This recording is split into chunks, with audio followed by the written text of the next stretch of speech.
Let's now bring in Gabor Lukacs, advocate and founder of Air Passenger Rights. Gabor, welcome.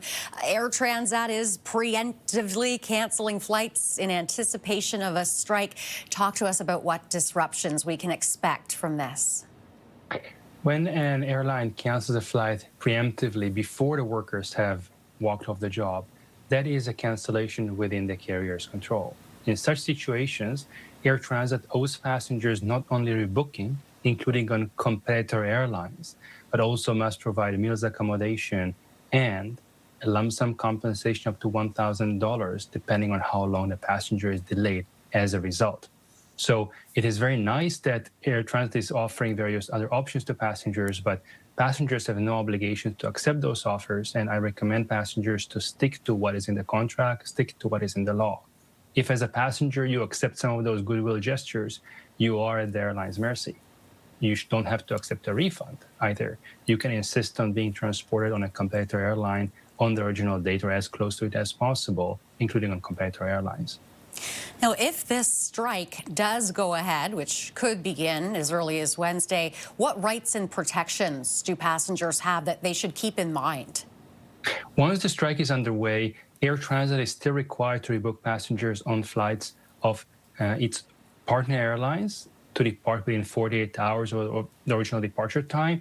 Or if that's not possible, then Air Transat has to buy, using its own corporate credit card, its own money, tickets to passengers on competitor airlines. So what Air Transat is doing in suggesting people to buy a ticket on their own and then seek reimbursement, that does not cut it. That's not sufficient, does not meet the legal obligations that Air Transat has.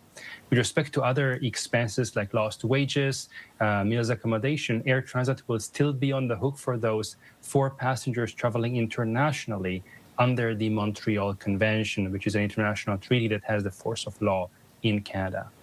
So if you're a passenger and you see that your flight has been canceled, what immediate action should you take? Take a screenshot of the cancellation and give Air Transat a couple hours to rebook you in accordance with the law. If Air Transat does not use well or does not use at all the chance you give them to rebook you on its own or partner airlines or competitor airlines flights in accordance with the law, then next you buy yourself a ticket and then make Air Transat pay for that extra expense plus any other damages you incur because Air Transat failed to fulfill its legal obligation to buy you a ticket. Let me stress again, it is Air Transat's obligation to buy you a ticket, not you to run after them. One important thing is don't accept a refund. Air Transat may try to push a refund on you, but don't say voluntarily yes to a refund because that could be used by the airline as an excuse to refusing to reimburse you or wash its hands from liability for the damages it's causing to you. So if you want to travel at all, you need to be clear, no, I'm not accepting a refund. I expect Air Transat to meet its legal obligations to rebook me on partner or competitor airlines. If it fails to do so, then buy a ticket yourself, then send Air Transat the bill and for all the expenses that you have incurred as a result of their failure to comply with the law. Okay, Gabor, thank you very much for this. Great chatting with you. Thank you very much for having me. That's Gabor Lukacs, advocate and founder of Air Passenger Rights.